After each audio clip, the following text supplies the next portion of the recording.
Hey, welcome everyone into the Wells Tech Garage for this month's episode of TechConnect. I am out here to answer that question from the last broadcast, as well as going over a couple of the comments that you guys had. So I really want to get into this thing right away. So as you guys can see, we got a setup here in front of you, a little bit interesting. In this canister on my left, we're looking at 93 octane fuel sitting in this one. And on this one on the right, we're looking at E85 fuel sitting in there, just so you guys know right off the bat what is in these two containers, okay? Also, they are both rigged up with matching GM-style fuel tank pressure sensors. So remember, these are under pressure. They will go lower in voltage, and under vacuum, they should raise in voltage. So that being said, I'm going to go ahead, I'm going to seal both of these containers up. And let's just take a quick peek at our lab scope, and I'll get to the point of why I'm doing this in just a second here. Okay? So both containers are currently sealed. And let's take a look at our lab scope. I'm going to go ahead and just restart it here. And let's just grab 1 second per division, and we should see our voltages right around the same spot because these are mirror images of each other. They're very close. Looks like I might have a little bit of a skewed reading. That reading over here on channel 2 is a little bit fuzzy, but they are very close in voltage. So what I want to do while I'm going over all of this is we're going to sit and we're going to watch these over a pretty long time interval. We're going to kind of watch these in the background. Now, as you guys can see by this shot right here, our fuel in both of these canisters are warm, okay? You know, we're looking roughly, what is that, maybe 85, we'll call it 85 degrees in both of our fuel containers here. So both of our fuels are warm, and as you can see, the table that they're sitting on is significantly colder. So our fuel should begin to condense, and then you can also see like the room here, like this Toyota that's sitting here, about 80 degrees or so roughly in the room. So in theory, as we're sitting here talking, as we're going through this and I'm explaining everything, we should, in theory, see some changes in our pressures as this thing is sitting. So this would be the same as that intrusive or non-intrusive systems on Toyota. This would be the same as them sitting, or the vehicle sitting, for any extended period of time. Remember, those are sealed systems. We have a sealed system right here that we are monitoring over time. We currently have warm fuel that is cooling off to room temperature, okay? So as you guys can tell already on the scope, we are seeing a decrease in our readings right here, meaning that they are slightly building pressure inside of there. So that's interesting. But we'll watch this over time and see how it goes. Now let's get into the last class. Let's start with the question. The question was, a newer vehicle is failing emissions for a very small leak code. The PCM uses the engine off natural vacuum leak detection to run the very small leak test. It was July 13th, and of course the registration for the vehicle is due the next day. As a temporary repair, the technician siphoned fuel out of his plow truck and put it into the newer car's fuel tank. The technician then ran the monitor and passed the emissions, and the question was, why? Why is this possible to happen? Now, I also gave you guys a clue that it was not a gas cap. You know, simply taking the gas cap off to siphon fuel in there and then clicking the cap back tight was not the answer. So I got a lot of different answers from you guys. The most common was fuel level, right? So beforehand, the fuel level was too low to run the test. So by the technician adding fuel, it brought it back into testable parameters. But that doesn't answer why there's a leak in the system. If the system was too low on fuel level to run the test, then it was too low on fuel level to fail the very small leak test, okay? So fuel level itself was not the answer. Now there are a few people that went a little bit further and brought up that the fuel level could end up above the filler neck input on the gas tank. Basically, the fuel would then seal off the filler neck, you know, similar to our Grand Am that we had worked on in one of our last episodes, you know, something similar to that. But I guess that's kind of an answer. I don't know that it's the answer that I was hoping that you guys would give, but it is kind of the answer. And I guess I did accept it for the people who wrote that back, because they are right. Adding fuel, bringing it up above that could have an effect, I suppose. But if you ask me, I would assume that whoever engineered that EVAP leak test on that vehicle would know that above, let's call it 60% fuel level, the filler neck would be blocked off and the very small leak test would be pointless. So I would assume that that would be written in the coding for the test somewhere. So that kind of nullifies that as well.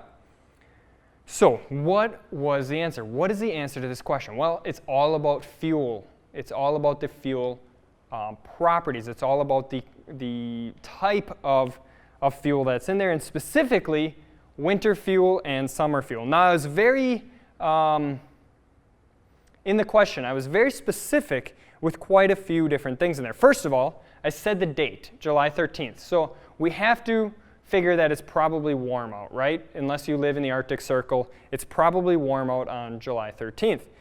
Then I also mentioned that he siphoned fuel out of his plow truck. Now, for the most part, how many people use a plow truck during the summer?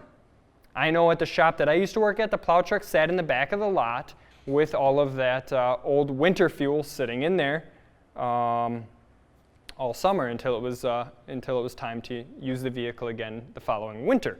So we have winter gas sitting in the plow truck that was siphoned into a vehicle that is currently running on summer gas. So what's the difference here? What is the difference, and why does it matter to us besides the fact that winter gas is commonly cheaper? Well, let's first talk about, before we figure out what the exact difference is, I think we should first draw up what our engine off natural vacuum leak detection test looks like. That way we can lay all this out in a manner that is easy to follow. So I'm going to draw out a graph, okay? So over here, we are going to have pressure.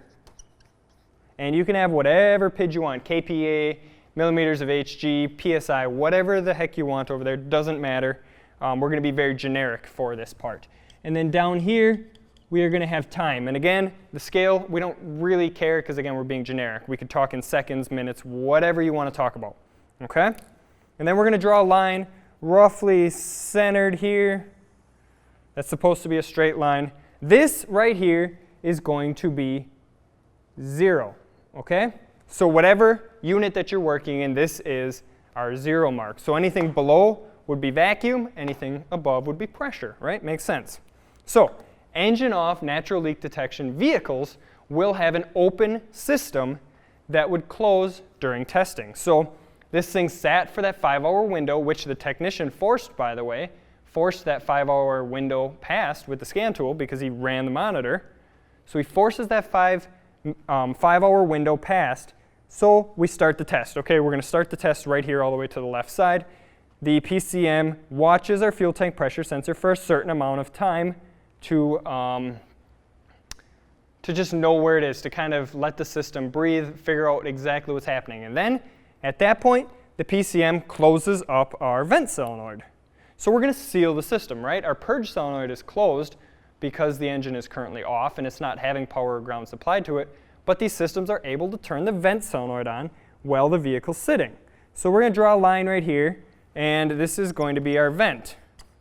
Blue is going to be vent turning on. So when our vent solenoid turns on, our fuel tank pressure is going to do one of two things. We're going to seal the tank, and our pressure is either going to increase or our pressure is going to decrease depending on temperature. If the fuel is hot, it would increase in temperature because hot fuel is more gaseous. It's going to create more fumes. If the fuel is cooling and condensing, well, then we're going to go into vacuum on that system. Now, there are thresholds that need to be accomplished in order to pass the test. So let's say that we have a threshold right here. Okay? If our tank closes, or excuse me, if our system closes our vent solenoid and our fuel tank pressure rises enough that we cross this threshold right here, at that point right there, we pass the test. Okay? The system is very happy. It's it's done with the test. The test is over. All right? But now let's say that our time window expanded too much, and maybe our fuel tank pressure did not increase enough. You know, maybe it was like one of these right here. Okay? So we haven't crossed our threshold, but we've spent too much time looking at it now. So now what do? We reopen the vent solenoid. We want to bring the system back to a normal state. So this is going to be, I'll just label this as open, and then this is going to be our vent closed, okay? So our vent solenoid opens at this point. So now that little bit of pressure that we had in here would bleed out almost immediately, as long as our system's not restricted. So now we're, you know, hovering back around that 0 line because we have a system that's vented atmospherically. It's going to just have atmospheric pressure inside of it, okay? Now, at this point, the vehicle's been sitting a pretty long time. We're going to reclose the vent solenoid. All right, so vent closed. All right, now, so our pressure was kind of just hanging out near 0. Now when our vent closes again, our system is going to go into vacuum. This is something, as far as from what I was reading, is always going to happen. At this point here, we could go vacuum or pressure, but on this second closing of the vent solenoid, we will almost always build vacuum inside here. So then we should see something start to happen like this, okay? And again, there's going to be, you know, a threshold that we need to overcome with our vacuum, okay? If we overcome our threshold down here, we pass the test, okay? So if our pressure increases past this threshold at any point in this time window right here, we're good to go. We pass the test, we're done. If this fails here, okay, if we have a big fat X here, and we have one of these lines, doesn't pass our threshold, we go into step 2, reopen the vent, let the system normalize, and then close the vent and watch it again. And then from there, we cycle the vent again and make sure that that vacuum bleeds off quickly. But what I'm really concerned about, guys, is the first part of the test today, and that's really what is going to pertain to our question today. So I'm going to go ahead, I'm going to erase a majority of our graph right here, because what we're going to be focusing on is the first part. And that first part is the simple pass-fail. Does it get past our pressure or not? So, okay, let's just draw our threshold back in here. Let's draw our, about like so. And let's just bring that vent close line back in right there. Vent open. Okay, so that's going to look like that. There's our threshold, okay? So currently, and this is our 0 line right there, all right? So currently, this would be like the vehicle that's being talked about in the question. We are building pressure slightly, but we're not building enough pressure to pass our test. Our test is not passing the threshold right here. We're failing, and we're failing within a small amount of time. So we would then go on to the next step, and then at that point we would be setting the very small leak code. Now, how is it that this technician was able to add a different type of fuel and pass this test? All right, well, that all comes down to the RVP, the read vapor pressure of fuel. Now, I'm not going to get into it very deep here, because as a technician, we really don't, I don't want to say that we don't care, but it's not something that we're going to be using on a daily basis, so I don't want to spend a lot of time on it. But I need to just briefly talk about it. So we have RVP equals read vapor pressure, okay? That is the pressure that fuel exerts at 100 degrees Fahrenheit. There's a test, there's parameters that are structured by all those testing agencies out there that we are looking to have our read vapor pressure at a certain level, okay? Normal standard gasoline is rated at a 9 psi or under. So anything less than 9 psi is acceptable for our read vapor pressure. Now, what exactly is read vapor pressure? Well, that's kind of a measurement of fuel volatility. All right, that's going to be the pressure that is exerted by our fuel at 100 degrees Fahrenheit. So normal summer blend gasoline is rated at 9 psi. Now, if we think back, probably on older cars more so, or if you store a car during the winter that's maybe full of summer fuel, it starts up hard in the winter, right? They crank longer, they could even misfire or run rough at idle if they have summer fuel in them in the winter. And that's because the volatility is not high enough in the winter and those extreme cold temperatures, okay? So in the winter, we see our RVP somewhere around the 15 psi mark, and that's rough. We can see it as high as the 15 psi mark. And here in Wisconsin, I believe that's somewhere between September and like March, somewhere in there when we're experiencing cold weather. We need to up the volatility of our fuel, and the way it does that is it adds, the gas makers add butane into our fuel, and that increases our volatility, increases our RVP, which makes our vehicles start a little bit easier. But the bad thing about this is now our fuel can boil off easier, and if you have an uncharacteristically hot day in the middle of winter, you could end up with vapor lock issues because the fuel is boiling now because it is a higher RVP in a hot temperature. Okay, so what does this all mean? How does this exactly refer to our test? And actually, before I get to that, I just want to show you guys this little graph right here. So here on our screen is the RVP of gasoline, somewhere between 7 and 16. So 7 is the spec in certain areas that are very tightly emission controlled. So I'm thinking like the Lake Corridor here in Wisconsin, so Sheboygan, Milwaukee, down through Chicago, California. They all have these certain more strict emissions, because anything that's high, the higher the number, the higher the emissions output, and also the higher volatile the fuel is. So gasoline, standard gasoline in the center here, RVP of 7 to 16. Then we have E85 here at a 7 to 12, and an ethanol at a 2.3 reading. Okay? So one more thing with RVP. If we add ethanol into our fuel, the government says that we're now allowed to add 1 psi to this, giving us a total of 10 psi. Okay? So that's just good to note for those of you guys that want to know that spec. 10% ethanol is granted an additional single psi of RVP, which could in turn change some things. So what does this really matter? What does ethanol matter? Why does RVP matter for our test? Well, it's all about building those vapors or condensing those vapors inside of the fuel tank, and how quickly and how much pressure that incurs, okay? So we have this system, right? And it's summer out. It's 85 degrees or whatever it is. Let's say it's July 13th, you know, when we had the last class, July 13th, and let's just say that on July 13th it was 85 degrees Fahrenheit that day, okay? Apologize for my bad handwriting, but 85 degrees, July 13th, it's hot out, all right? We have a high volatile fuel that was just added into our gas tank. That fuel is going to want to evaporate and build pressure very quickly. We seal our system up, we force the 5-hour monitor past. What's going to happen inside of our gas tank? We have hot, high volatile fuel that's not meant to be this temperature. You know, this 15 psi, this is usually down around, you know, here in Wisconsin, down closer to the 0 degree Fahrenheit, 20 degree Fahrenheit mark is in the winter when we're going to see this. So we're uncharacteristically hot. It's the middle of summer, 85 degrees. Now our pressure inside of our tank is going to increase.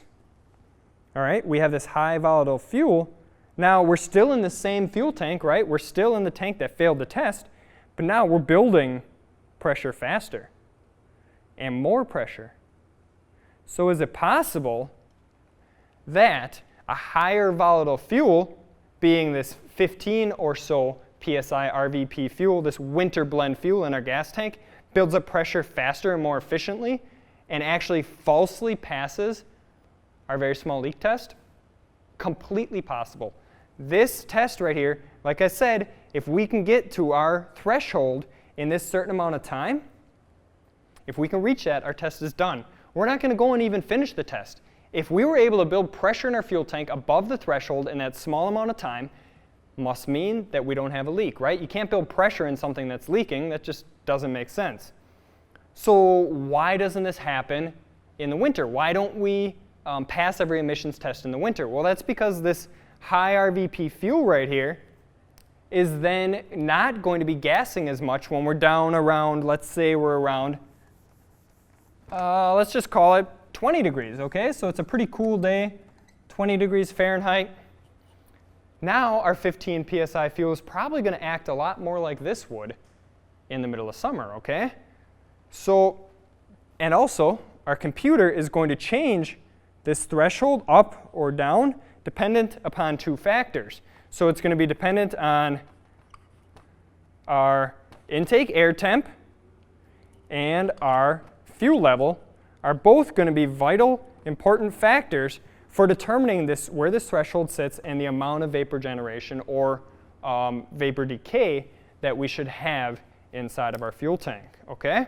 So, that being said, is it possible that a car running winter blend fuel in the middle of winter, say we had an uncharacteristically hot day, say it's January 5th and normal average high for that day in Wisconsin is, let's say, 22 degrees, and all of a sudden that day, for whatever reason, we hit 80 degrees that day. Is it possible that this same thing could happen on those very small leak cars? Definitely. We could have a falsely passing leak test because of the RVP and the vapor generation inside of our fuel tank on a hot day. All right? So it's all about the way the fuel gases, all about the way the fuel creates vapors and how much pressure those vapors can make. The higher the RVP number, the more volatile the fuel, and also the worse for emissions the fuel is. So, unfortunately, because it is summer in Wisconsin, I'm unable to get any winter blend fuel. So I had to go with what I have available, E85 and 93 octane, no ethanol. And I had to use these because, well, that's what I've got. And they are different. So on the chart here, we're looking between a 7 to 16 for regular gas and between a 7 and 12 for E85. So I would assume our regular gas to be somewhere around that 9 mark right now. What I think is interesting here is pure ethanol has a super, super low RVP of only 2.3. So you would think if you add ethanol to your fuel that your RVP would go down, right? You would decrease in RVP. But why is it then that the government allows an extra PSI?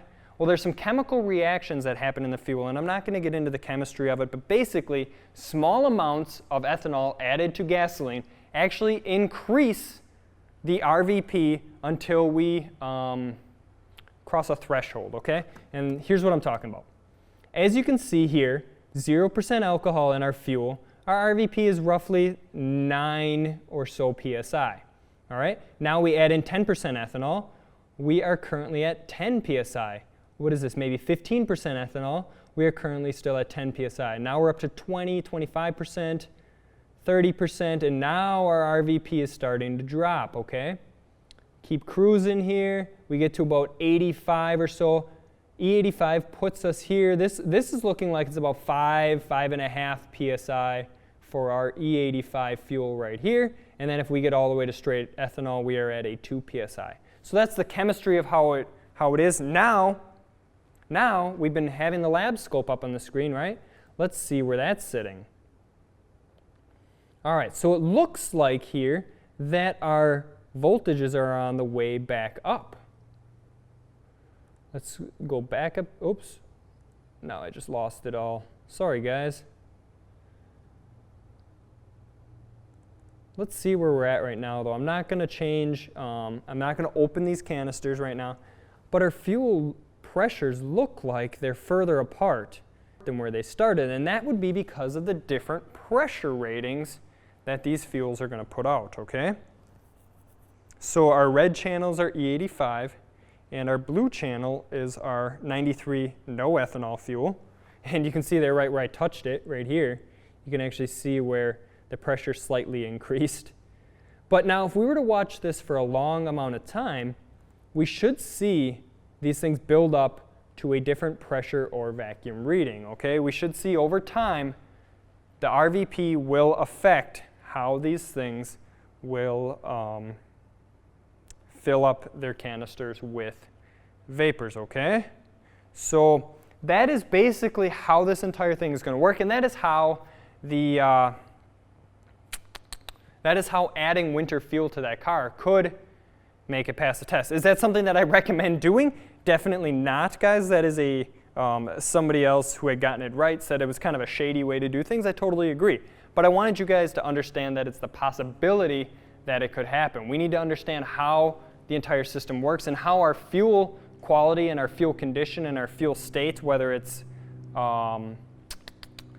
winter blend or summer blend fuel, how that's going to affect everything. Now, if we throw in E85 into the mix, knowing that that has a different RVP, read vapor pressure, that's going to throw things off too. Let's say you're working on a flex fuel vehicle, and that flex fuel vehicle has either a flex fuel sensor or a algorithm that determines the ethanol content in the fuel. Okay? Well, we know already, judging by that chart, that our RVP of our ethanol is different than the RVP of our gas. So let's say that that E85 vehicle thinks that it's currently running on normal gasoline. Okay, so it sets its threshold right here for normal gasoline. All right, but for whatever reason, it hasn't updated itself, and there's E85 in the tank currently. So you would probably be running into lean codes or something like that, but let's say that it doesn't have lean codes yet, okay? Let's say that the vehicle hasn't set those lean codes yet. There is E85 in the fuel tank, and the vehicle is thinking that you're just running standard 87 octane fuel. So we could end up seeing something that would look like this. So here's our threshold. This is what we're trying to cross, and we have E85 in the tank. Well, our RVP of E85 is lower than standard gasoline, meaning over this time window between here and here, we're going to build up less pressure. Okay, so maybe we come to here. You know, we're still not crossing our threshold right there, right? Our threshold, our RVP, our pressure, our fuel tank pressure sensor is reading lower than our threshold, even though we don't have a leak, and this could be all because the RVP of our fuel is lower. So you run through your tank of E85, you put standard, regular 87 octane in there. Now your pressure could look something like this, okay? Same system, no leaks in the system, no problems with the system, but our differing types of fuels can cause this. Now I would, again, this is an assumption, but I would think on a intelligent newer vehicle that we have nowadays, the ethanol sensor, so I would think on an E85 vehicle, we're going to see an added pit in here. We would want to see ethanol content. So I'm just going to put ethanol content there. Our ethanol content is going to be vital as well, because I would assume that that would then change our threshold here. So we have E85 in the tank. Well, maybe with E85, maybe our threshold is here now. Okay, so now we've passed our threshold appropriately. There's no problem in this system whatsoever. The computer just needed to adjust itself for the different type of fuel. So ethanol plays a factor into this. Winter, summer blend fuels play a factor into this. Fuel in general is huge for our EVAP system, right? Our goal is to capture the vapors, and our engineers have developed testing parameters and information of what it's supposed to do, and we can always throw a wrench into that, right? We understand the system. We can figure out how to do things that maybe the engineers hadn't planned for. So a little bit of fun playing. I hope this all makes sense to you guys. Let's just take a look at our pressure here. It looks to me like our E85 is remaining relatively the same, and our 93 octane is increasing in voltage here, which means, again, that we are decreasing in pressure. We're building vacuum inside of this canister, and that would make sense as we are, let's bring up our thermal camera again, as we are cooling our fuel. So we're now down to 83 or so. So as our fuel is cooling, we're going to start condensing those vapors and starting to build vacuum inside of these canisters. I'm sure you guys have seen this with your sealed gas canisters at home. If they're hot, they're going to expand real big, and then if they sit overnight and it gets cold, they're going to suck themselves together. Well, that's exactly what could happen here as well, and what we're doing is just watching our pressure differential. So you can definitely tell that our blue line seems to be moving more than our red line, and that's because our RVP, read vapor pressure, of our 93 octane is higher than that of our E85. Let's go back one page and take a peek here. So I'm going to just grab two tracers here and just get a quick measurement of a straight line. For whatever reason, our red channel here is kind of messy looking. For whatever reason, I apologize for that. But as you guys can tell, the distances here are much greater. So our blue channel has gained, if we do the math in here, roughly 100 millivolts or so, where our red channel, let's try and get it right about, it's really hard to tell where this thing is actually sitting because of the messiness of it, and I apologize for that, guys. I wish this was a lot cleaner looking for you. So our red channel is sitting right about there, so about 1.5 volts actually. That doesn't seem quite right.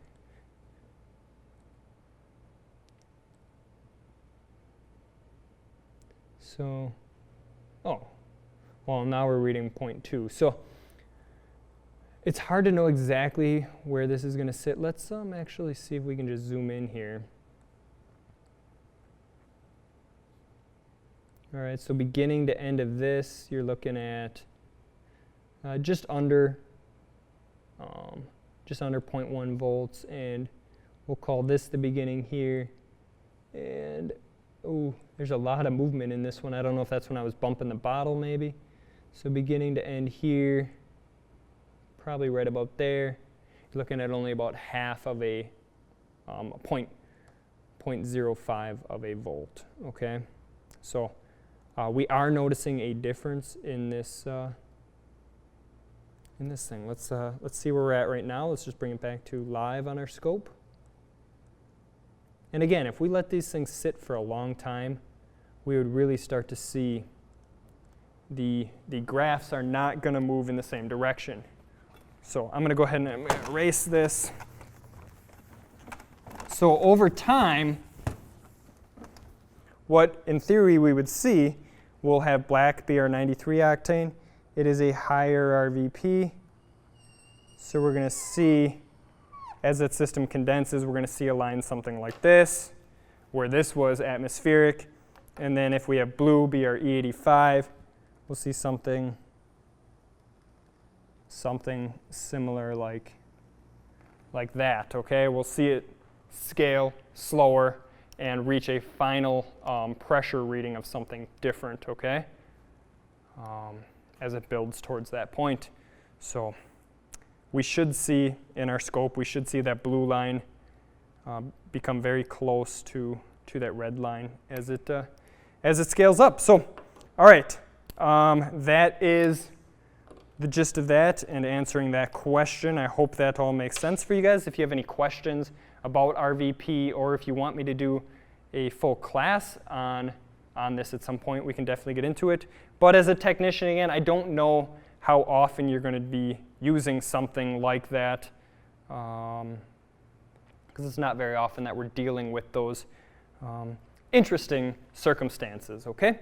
All right, let's just get back here real quick, and I just want to answer a couple of the comments that you guys had. You guys were super talkative again. I really do appreciate that. Keith, thanks for the super chat, donating the $1.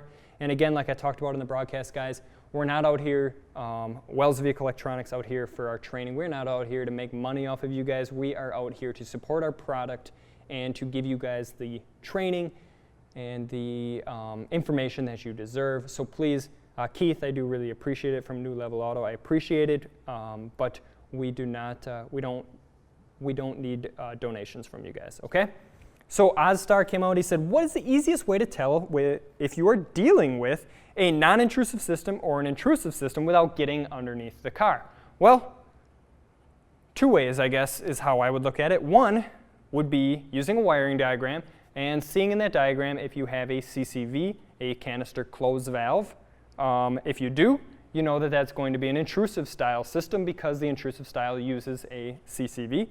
You could also check, you could look at fuel tank pressure sensor location. Remember on the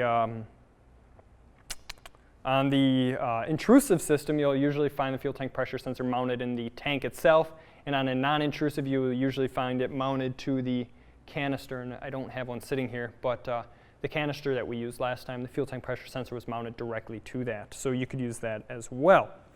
Then Arbez Auto came out, and he said, fish tank and a picoscope, it's going to be a good video. Well, I'm glad you guys appreciate the little fish tank that I built. I know there were a lot of comments about the ducts and how they were inverted in there, and we should switch over the settings on the scope, see if we can get them uninverted. For whatever reason, they just like to float upside down. But I'm glad you guys appreciate that demo. It took a lot of time to build that thing up and get it sealed to where I'm not leaking green food colored water all over the place. So I appreciate that, and I appreciate you guys enjoying the usage of that with the scope and the demos on that.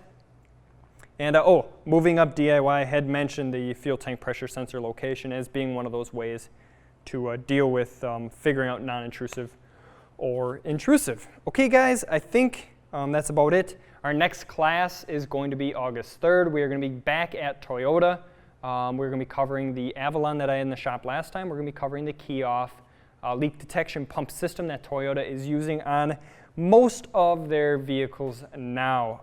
I also have had a comment on the Toyota Prius EVAP system. I'm going to try and cover some of that. Those vehicles are a little bit harder to find, but if I am able to get my hands on one before the class next week, I will try, fingers crossed, try to get a Toyota in here so we can at least play around with some live data and some PIDs on that Prius, okay? So I really appreciate you guys being there. That's about it. So check us out social media, Facebook, LinkedIn, Instagram, and Twitter. Search for Wells Vehicle Electronics. If you enjoyed the video, please subscribe if you haven't already. The button is right below here. Click that red subscribe button. And make sure to thumbs up the video and leave comments below. Let me know how I'm doing. Let me know what you guys think. So really appreciate you being there. We'll see you guys next week, Thursday, August 3rd, for our Toyota EVAP class on our leak detection pump on our Toyota Avalon. So have a great weekend, everyone. Happy wrenching.